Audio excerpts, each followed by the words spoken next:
Okay, today we are talking about preserved limes. Now, limes I can have. I'm on isotretinoin, which I've mentioned in some other videos. My dermatologist, amazing dermatologist. I am happy with this treatment. It has done amazing things for me. I no longer have acne, but you need to talk to your dermatologist about it. Right now, because I've had acne for most of my adult life, we're working on some scar tissue that's coming off the side of my cheeks, and that's why I'm still on the medication. He has cleared me to have limes, which is phenomenal because in Texas, breakfast tacos are a thing. I also have a family that has a history of heart disease, diabetes, cancer, all of the fun things. So I would prefer not to use salt, and limes are a good alternative to salt. Now, when you're preserving them, you do need to use salt, but that's okay because the amount of salt you're pulling out of your diet is phenomenal. With preserving limes, you need to use 3% of the weight of the vegetable in, so if it's a pound, then 3% of that pound in salt. If you're making 5 jars, then you need to understand how much is going into the jar in weight, and you use that 5% here, not 5% total. What that salt is doing is it's inhibiting the probiotics that are actually doing the fermentation. They're amazing probiotics called lactobacillus. You guys have probably heard of it. It's in yogurt. It does amazing things.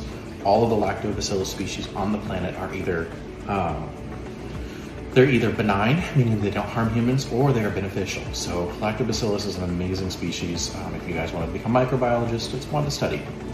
That being said, lactobacillus does amazing things for us with our food. You've heard of grape must when you're reading your vinegar. That is lactobacillus. They're making the grapes with something called, it's naturally on there, it's naturally on our produce, lactobacillus. For preserving limes, you're gonna put limes, I put a huge glug of honey. Like I'm talking, just happy, pour it in.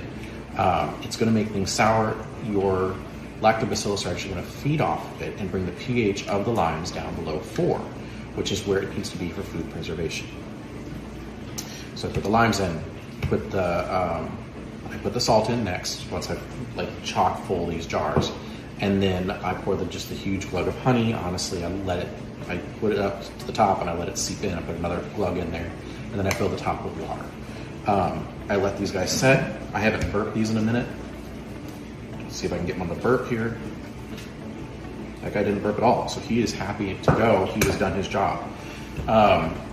They are gonna be producing bubbles for the first week when you're doing the food, and so you need to let them set slightly loose. I put them on a cutting board because sometimes they'll bubble a little bit too much and I need to wash the side of the jar. I don't want that seeping into my granite. I know a lot of people seal their granite. I should do that, did not do that today. But they're gonna burp for about a week, and then you're gonna seal them up, and then you can put them into your pantry, shelf stable, ready to go.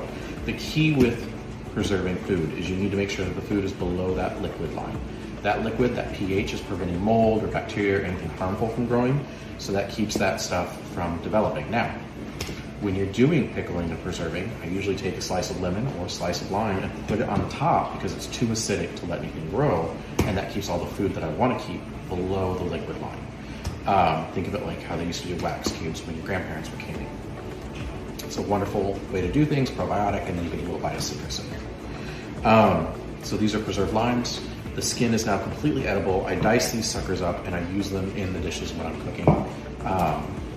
I might put some in some broccoli slaw today. I've got preserved lemons, which I should not be eating, but since it is not my broccoli that came in, I'm just preserving it and preparing it for my roommate so he has quick, easy meals on the weekdays.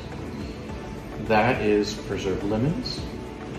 If you have questions, put them in the chat. I'm sure people will answer. Have a great one.